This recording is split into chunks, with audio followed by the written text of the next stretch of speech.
is on storage technologies. So I believe we do have a mix of information and a mix of people in terms of being able to discuss this, and I think without further ado, I mean, let's go over to start the discussion. I'm going to start the discussion with Paddy, and maybe Paddy, I think we can, in terms of the storage discussion, I think let's first start with managing an environment. I mean, we hear from every OEM that starts a presentation, okay, our storage is growing, and you must, how it's going to be managed, how it's going to be stored, and so on. So maybe give us your view. I mean, let's start with that. Why do they always start with, okay, so many petabytes and zettabytes and I don't know whatever, and how it's been generated and so on? I think why is that relevant, and how do we think about, how do we intend to manage all of that? Okay. Morning all. I did start the recording, just so if anybody wants the recording afterwards, we'll make it available. It's a good question, and it's actually very relevant, because in today's world, Nas's favorite saying is data is the new gold, so or the new oil. Data is relevant to every business, and depending on your business, it will depend on the time frame that data remains relevant. And obviously thrown into the equation is the government or the governance requirements that make you, or have the requirement for the data to be held for a specific period in time when it's probably no longer valid from a working day-to-day business point of view. So, we're collecting data in all facets of our lives, and it depends on the business. And obviously, data is different to the various departments within an organization. So you have numerous requests potentially to use the same data. Now, that presents a problem, that presents a management problem, that presents a security problem. So the actual management of data and the protection of data, the resilience of the data is foremost in most CIOs' minds, because if I lose data through it, and that data can be lost just through a failure, a malfunction of a piece of equipment within the organization, heaven forbid, but that it can happen, that can affect numerous parts of the business and not necessarily just one. So from a management point of view, the CIO is generally concerned about how much data, where am I keeping it, am I looking after it, and is it relevant to where it is? In other words, is it at the edge? Is it required at the edge? Is this a consolidation type exercise? Is this just for governance? And is this for resilience? So all of those aspects are different, and they have a different meaning to different people.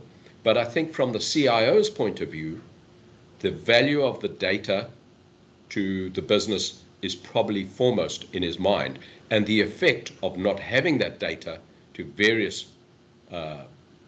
portions of the business or functions within the business is probably top of mind. He doesn't really care to a large degree about speeds and feeds.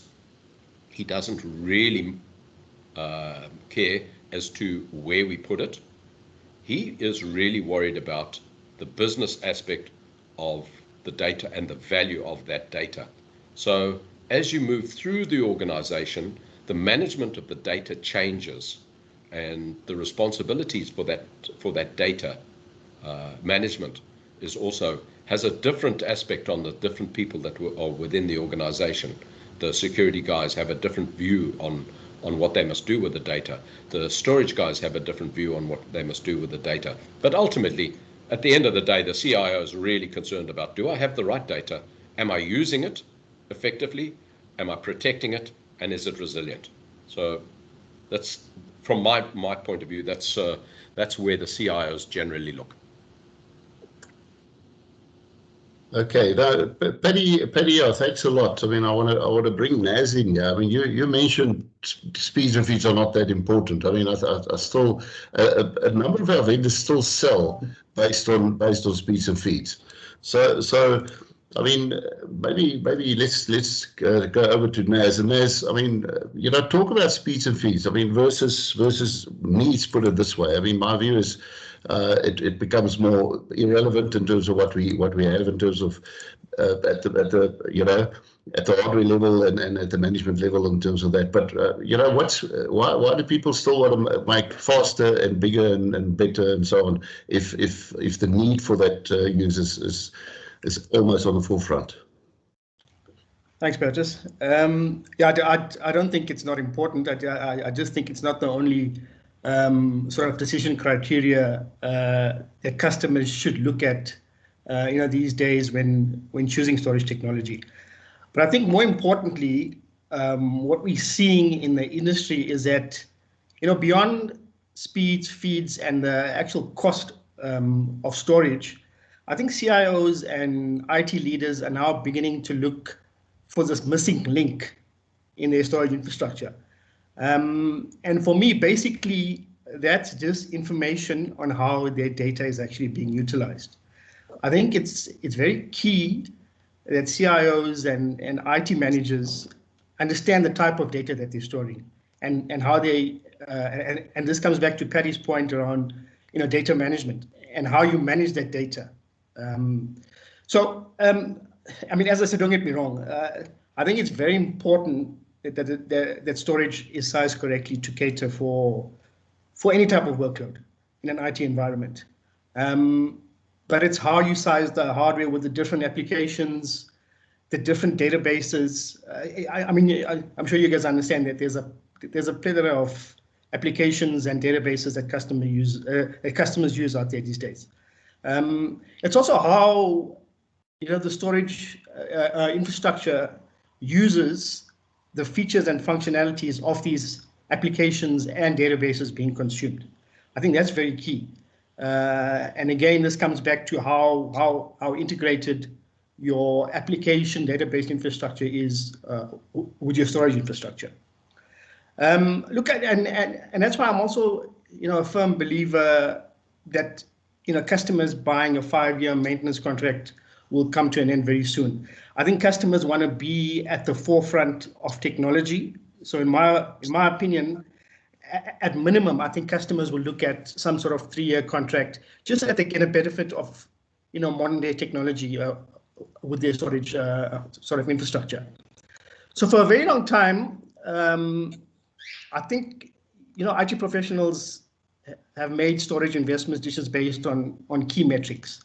I mean, we all understand, legacy days was all about, IOPS and response times, and how fast data can be written to storage media, how fast it can be read back via the applications, and of course the reliability and the cost of the system.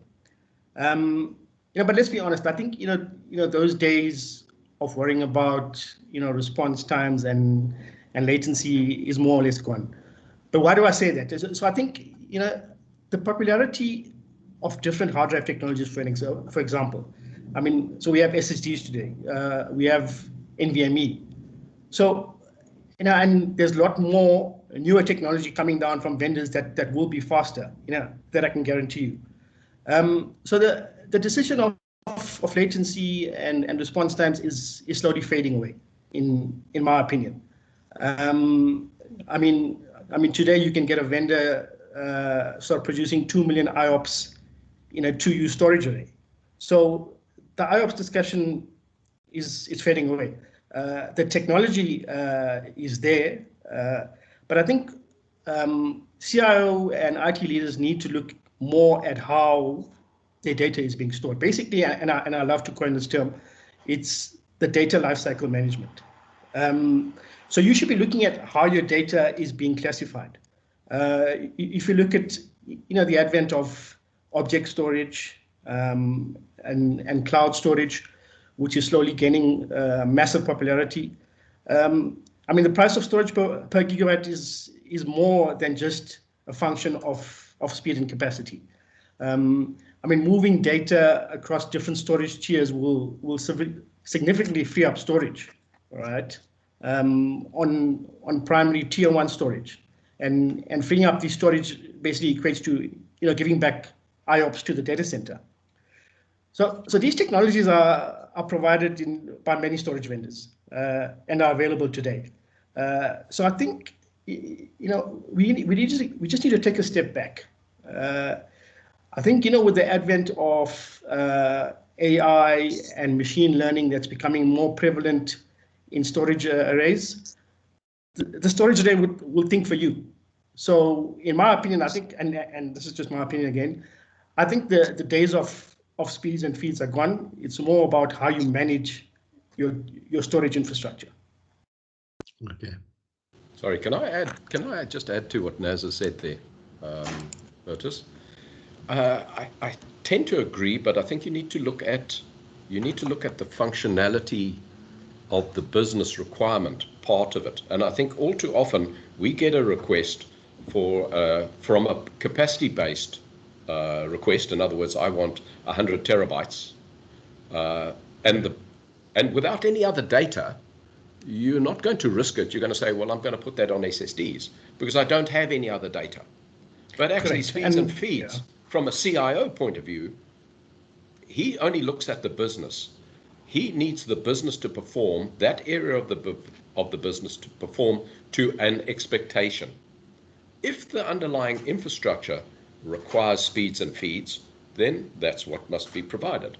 But there are clearly other areas of the business that don't require that type of speed and feed. So yes, speeds and feeds still are relevant, but they're only relevant to the function within the business. If you are streaming storage and things like that, why are we putting it on SSDs? Because that can easily go onto object-based storage, and it could be in the cloud. But because we're not getting to the actual requirement, the business requirement of the storage, we're going for the best of the best just because we have no other information. So, but in reality, the actual requirement on the storage platform and on the actual infrastructure platform as a whole is really based on the business requirement. Okay.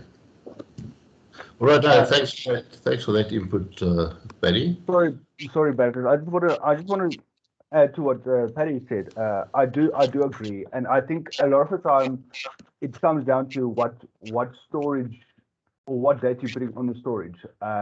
Like Paddy said, if you're streaming data, I mean, a lot of times they still use CCTV. You're not going to put that on SSD because most of the time customers use the SSDs for the dedupe and compression functions, and you can't dedupe and compression video, for instance. So completely comes down to what data you're putting on your storage device. And I think that's a lot of the time where the requirements go missing in terms of everybody would just want to get the speeds and feeds out and the capacity, but no one really understands what data gets put onto the NAS or the sandbox itself. And at the end of the day, that's the main requirement you need to do a storage opportunity. So yes, NAS, I do agree with you. In some instances, the speeds and feeds are not relevant. I mean, if you look at a database, for instance, you get different databases, of course, but I mean, some databases are more compute focused and others are SAN or storage focused. So again, it depends on what kind of database you're running. 100%. Yeah. So it does come. Yeah. Yeah, I agree. I think the point that I was trying to sort of push across is that the legacy days of going out there and saying, yeah, I want 1 million IOPS, to run my database of 10% and the other workloads of 90%. I think people have to rethink that, because I mean, you can mix, match, and bring everything together, and on maybe 500,000 IOPS run all the same workloads, as opposed to looking for that 1 million IOPS. So it's about thinking about how you manage your data through the different life cycles. So I think that's key. Yeah. Okay. All right. Okay. Thanks, guys, for that input. I think one of the things that you haven't mentioned yet is software defined. I mean, when we get to software defined, I mean that's a term that was probably coined 5, 6, 7 years ago. Yet when we read about what CIOs want to know about, they want to know what is software defined, why is it important to the business, and maybe in the light of the discussion around speeds and feeds and the hardware part of it, where does software defined? In my mind, it's always been software speaking to the box. So where does software defined come into this whole thing? Michael, okay, let's carry on. Let's ask you that question. But I think it comes down to when you start looking at the complexity of storage. I mean, if you try and get rid of the whole complexity of storage and compute and put everything on one plane, it makes it easier for one guy to manage the entire system. If you look at, if I just mention a couple of vendors, EMC's got the Vplex, IBM's got the SVC, which consolidates any third-party storage into one platform. So instead of going to your different storage islands, which was traditional, you can actually manage everything from one platform and put the slices of chunks into that way. So instead of having 4 different guys managing 4 different vendors or brands in their data center, they've got one storage guy doing all the storage. SDS has gone to a point where if you look at VxRail or Nutanix, they consolidate all your storage and compute onto one physical box. So the same guy that manages the compute layer can do the storage layer as well. And that comes down to it goes away from the speed of feeds as well, because you don't have the latency of networking necessarily being a challenge. So it takes a lot of the complexity out of having different vendors, different skills within a company to do your storage, your compute, and all the different requirements for a data center. So I think it does. When you start looking at explaining it to a CIO, it comes down to, instead of having a team of, say, 20 guys doing 20 different jobs, you could have maybe 2 or 3 guys doing the same job across the whole data center. So the cost to company might be less, or depending obviously on certain factors. And your team is smaller as well, so you don't have that major overhead on salaries and people that you need to manage just to get your data center running. Okay, so software defined is more about management. It's got nothing to do with the performance of the underlying environment. No, that's not true. Yeah, no, that's not true. Yeah. So there is a factor to it. Again, it depends on what kind of SDS you're looking at. I mean, if you look at the VxRail or the Nutanix or the HCI SDS version of it, the speeds and feeds are relevant, but it's way less relevant than looking at something to consolidate like a Vplex or SVC. So yes, it does factor in, but again, it depends on what solution you're looking at and what data you're putting on it. Okay. Yeah, I think Virtus. Sorry, man. Yeah, please comment. I think part of the whole software-defined strategy from a lot of the vendors was to also eliminate the complexity around having different, as you said, Michael, having different people manage different environments in an IT stack, right? So now you can have one person who's basically maybe an application or an OS manager that can now manage all of the different elements in a stack like networking and storage from one pane of glass. So it takes away the complexity, but also it takes away this whole reliance on underlying hardware as well, right? Where data becomes more fluid, and there's no reliance on the hardware it sits on. So I think that was for me the key point that SDS brings to the market. Yeah, I think I'd like to just add to that. Keeping in mind that software defined means that the functionality and the availability is provided by the software layer, not by necessarily the underlying hardware layer, which is what Naz alluded to. One of the attributes of a software defined is you're not tied to a specific functionality of a hardware platform, which gives you the fluidity of that data. It allows the software to determine and manage where the data resides. If you buy a specific storage array, you're governed by what that storage array can do. But if you're in a software-defined layer, you can have multiple platforms below it with different functionalities and features. And the actual software then can determine by the value of the data and the attributes of the data as to which portion of that platform it sits on. So there's a couple of things that software defined has done for us. It's given us more integration with the data and the application and the data. It's given us the flexibility and the fluidity of the data. And one of the main selling points of it has removed lock-in. It allows you to use hardware of choice.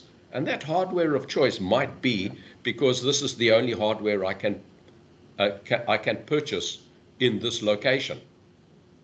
So if I wanted function ABCD, which only came in certain array, and it's not available in my region, African region or whatever it happens to be, I lose out. Whereas with a software defined, if I can buy vendor ABCD and I can put the software definitions on it, then I'm good to go. So, there's a lot of attributes to software defined, which don't take away necessarily from the underlying array platform, but build on top of it. Okay, so here's a question from Hess. I think it's to you, Michael. How do you see HI affecting the storage arrays, the likes of Nutanix, vSAN, etc.? I mean, you want to comment on that? So, I hope I understand your question correctly. So I don't think HCI necessarily will be affecting your storage arrays itself, because you still need both. Remember, your HCI is relevant to what application you're going to put on it.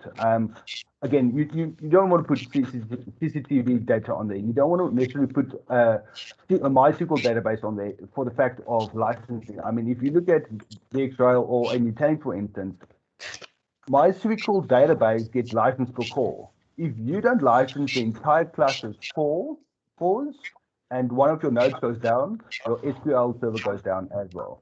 So again, I think it comes down to more than just the fact of HCI or storage arrays.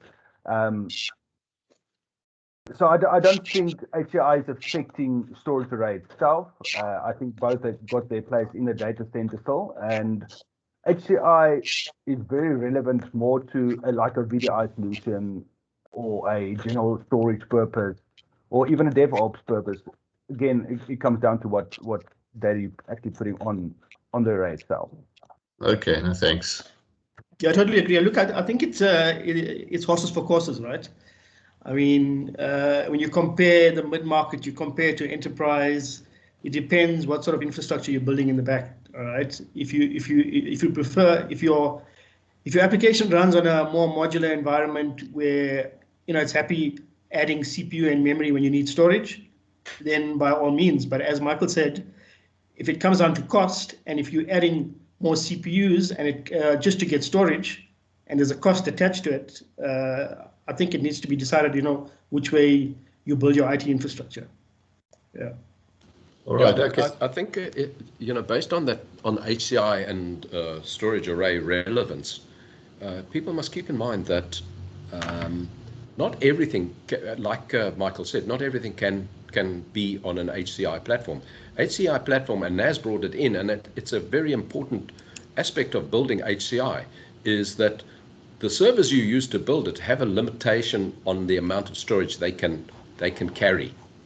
So in other words, if I have a capacity requirement in an HCI platform, I generally, we're just generalizing now, this is not 100% accurate, but generally I would have to add server, CPU and memory to gain the capacity. Not all of the HCI platforms play nicely with external arrays. So as Naz said, you need to be very careful, and it's actually the application requirement that determines, do I do HCI, do I do some HCI and a 3-tier architecture in the same environment. I don't think one will take the other out. I think they will both exist in normal environments. However, places like if you go to the edge, it really makes better sense to use the redundancy, resilience, the reliability of an HCI platform rather than stick a storage array into say, a branch office. It's, if the data, the amount of data that you require can be provided by an HCI solution, I hate to say this, but you're killing more birds with one stone by putting in an HCI solution rather than just a storage array. So while you mentioned it, what is data on the edge, Paddy? I mean, where does it play? I think data on the edge is becoming more relevant now. I think there's a lot more from a security point of view. Obviously, that data is at the edge. If you need to react to a scenario, be it whatever, an accident, anything along that line, you need to be able to interrogate the data that you've got, and video and everything else is data. Everything that we use is based on data. So if you have a requirement for a response, a specific response in an area, then you must be able to utilize that data in the area that you're expecting to provide the response from. So that you can break down to branch offices as well. I mean, if you have a branch office that is totally reliant on a central location for all business aspects, then including its general business file and print and things like that, and the communication between the branch office and your central office goes down, you pretty much have a waste of time in the branch office.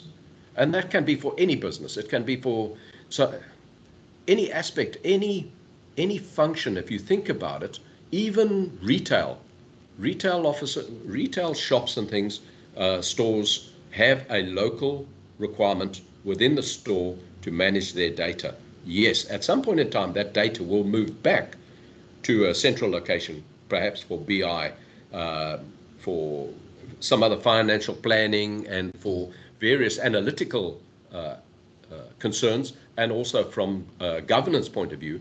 But actually, a lot of the functionality is provided by a local entity within that branch office. So data at the edge will grow because most edge locations are collecting a lot of data, because that's where consumers connect with an organization.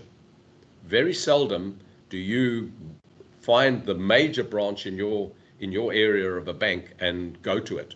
You will go to a branch office that happens to be just around the corner from your location. So they will be actually consuming and using your data locally.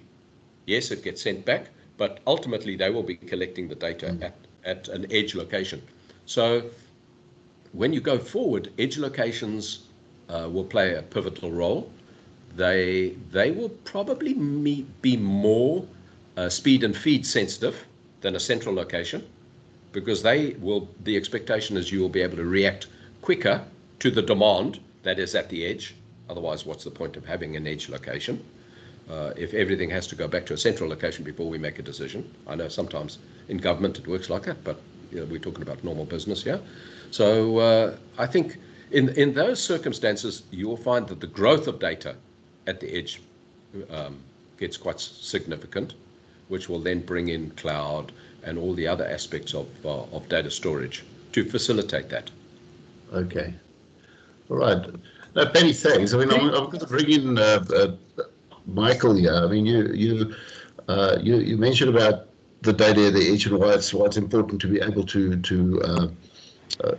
work the data at the edge. I mean, when I grew up, I mean, everything was in a data center. So we believe that storage had to be very close to the CPU, and that's exactly what Paddy is talking about.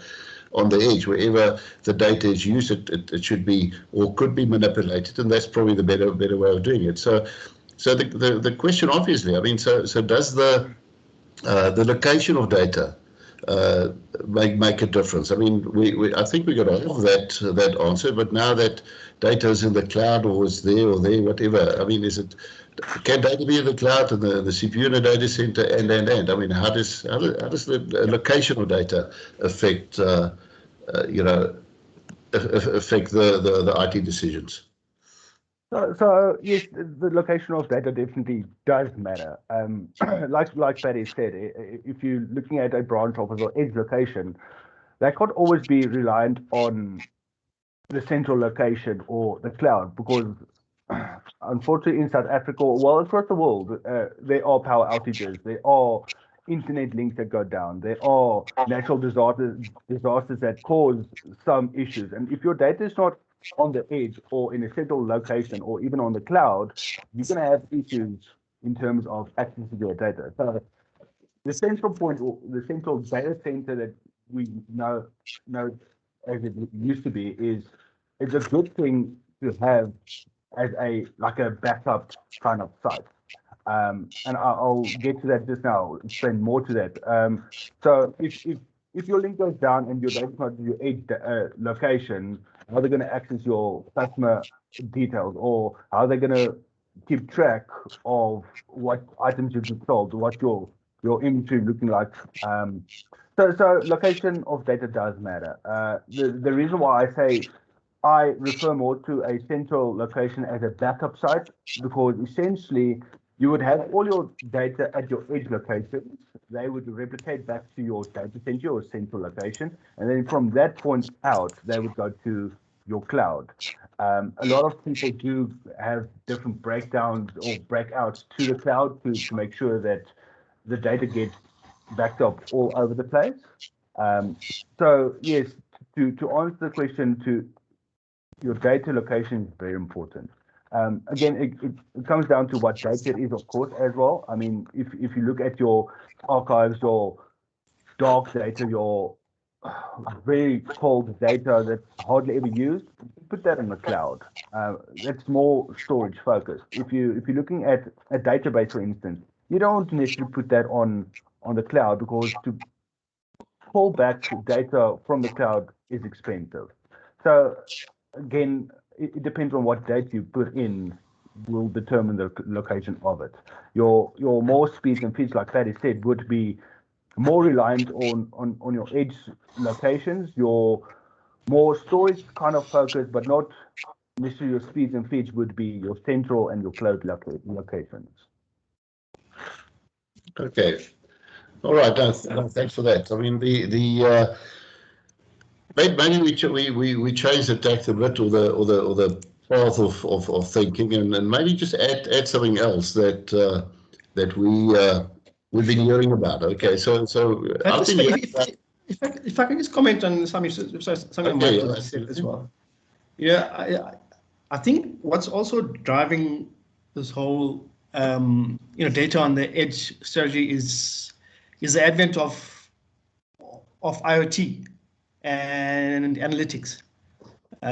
So I think in the industrial sectors, where companies like mining companies, I mean, they require data on the. I mean, when they're doing IoT, they've got lots of sensors out there in the field that push data back to storage, and most of the time it's in locations that you would never think of. So I think that's one sort of stream in IT that's driving a lot of data on the edge as well, is IoT.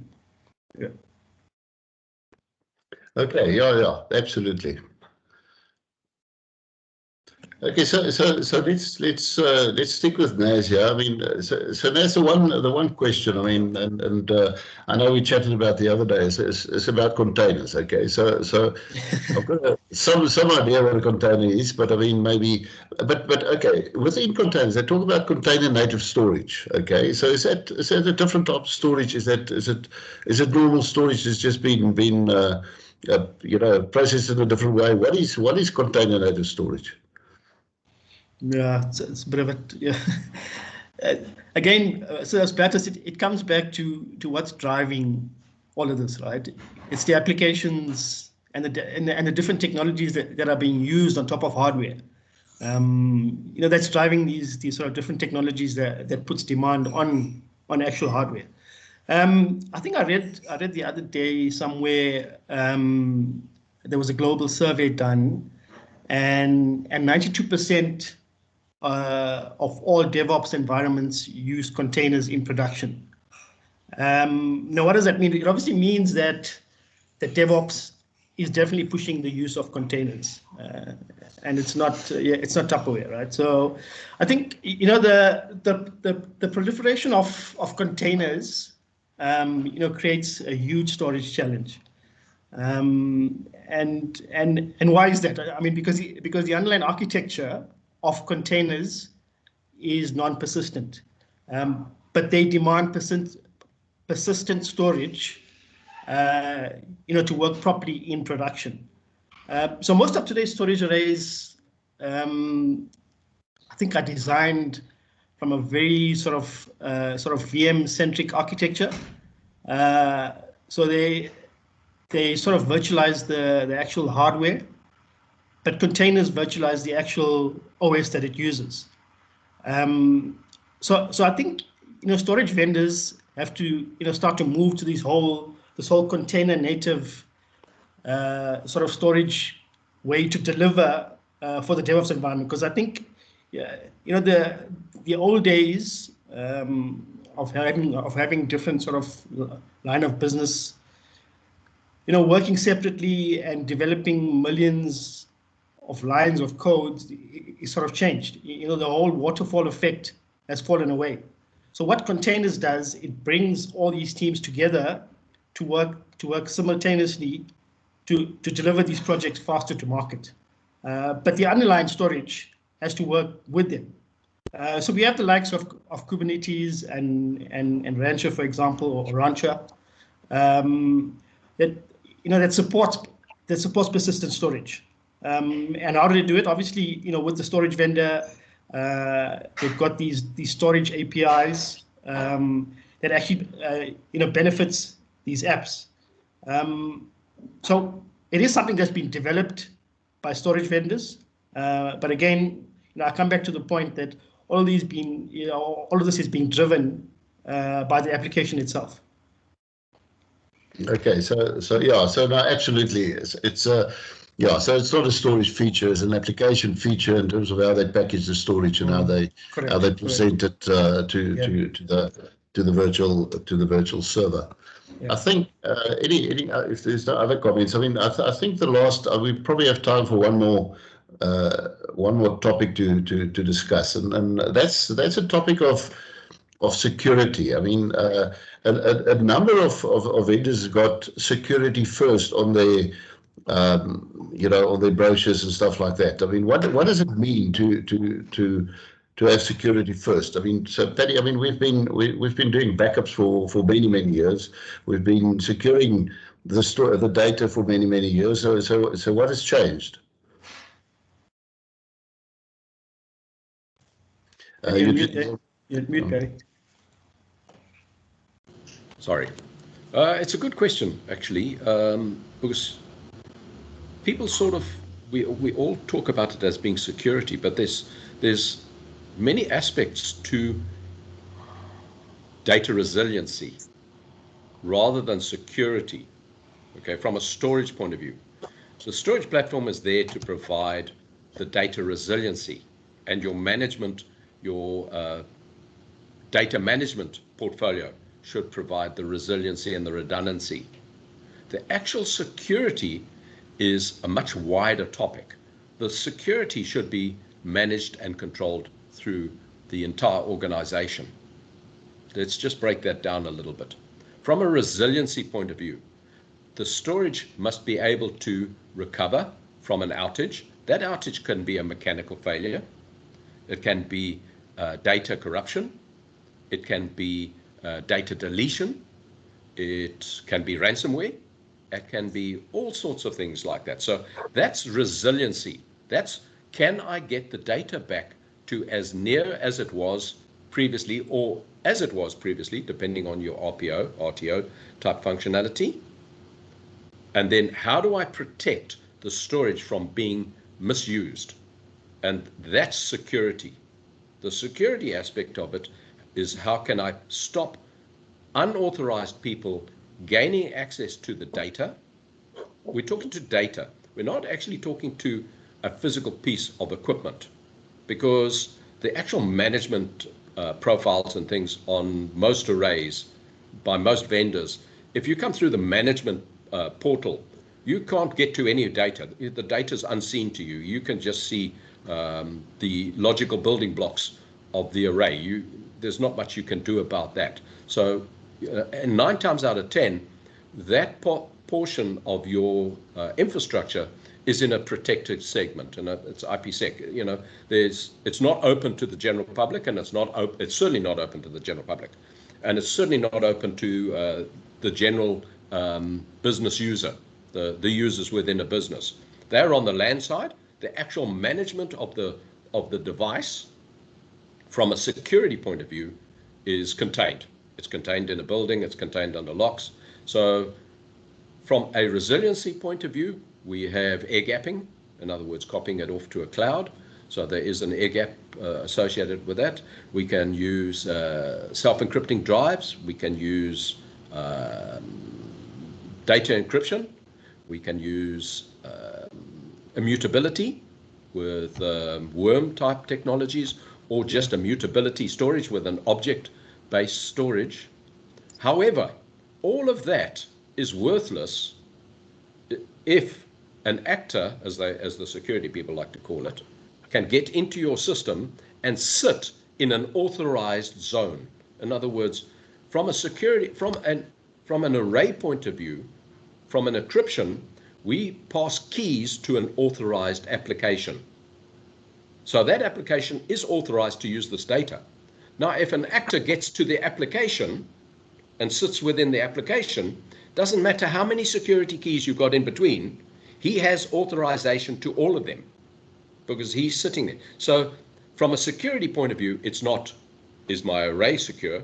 Hopefully it is, because that's one aspect of it. But is my infrastructure as a whole secure? Do I have defense in depth? Do I analyze anomalies within the actual environment? Do I notice when an employee is accessing data that potentially has nothing to do with his job function? Most businesses don't have that. And this is why there's a lot of ransomware attacks. There's a lot of misuse of data. Data is sold. You know, if we look at a ransomware attack, the damage, hopefully you have resiliency within your storage platform. So I can give you back the data. But if that actor has taken that data and misuses it in the public domain, you can be fined as an organization. And that's probably potentially more damaging than paying the ransomware actor. So it's really from a security point of view, we're not talking about just securing the data in a physical container. We're securing the data from access from everybody who does not have authorization to utilize that data. So it's a much bigger part of the equation than just talking about, okay, well, we can be immutable, we can have an air gap, we can do that. That's resiliency. That's a different aspect. It's part of the security profile of your organization is, can I recover? Can I recover quickly enough? Which also brings into the equation why data is growing. Because from a point of view is, if I have multiple business units needing the same data, and I don't think we really discussed it in this forum today, but it's data management. I know Naz alluded to it, but you know, to have multiple copies of your data floating around, somebody needs to make sure they're secure and they are accounted for. And if you're not using some kind of technique to minimize the amount of capacity required, you're going to have bloat.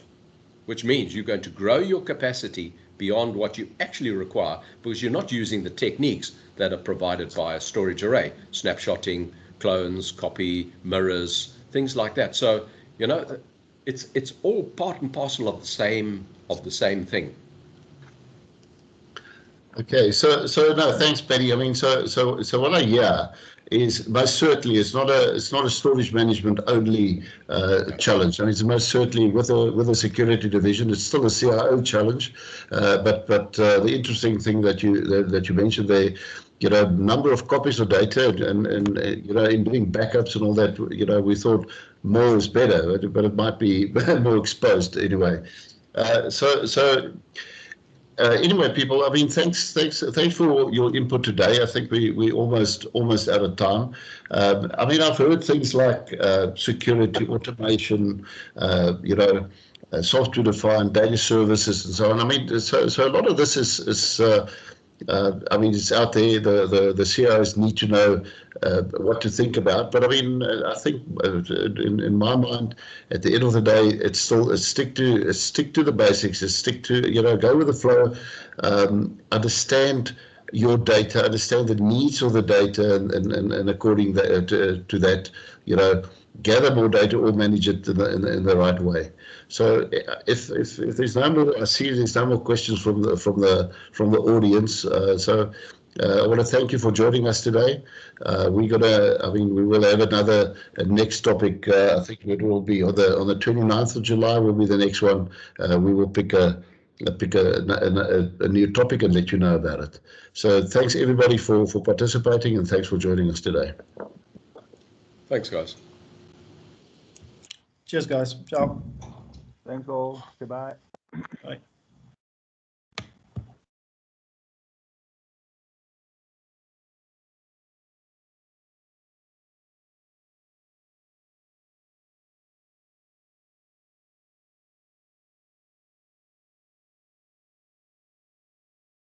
Okay, well, I see Michael, is jy die enigste wat nog op is? Ja,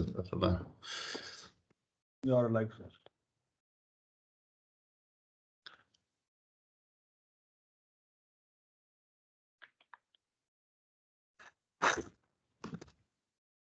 Ek gaan net ek kry net vir die ouens in en dan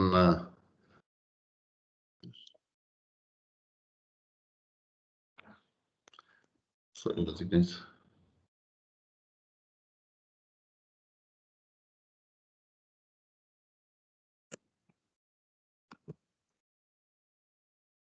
het lyk my daarmee gaan ek sukkel.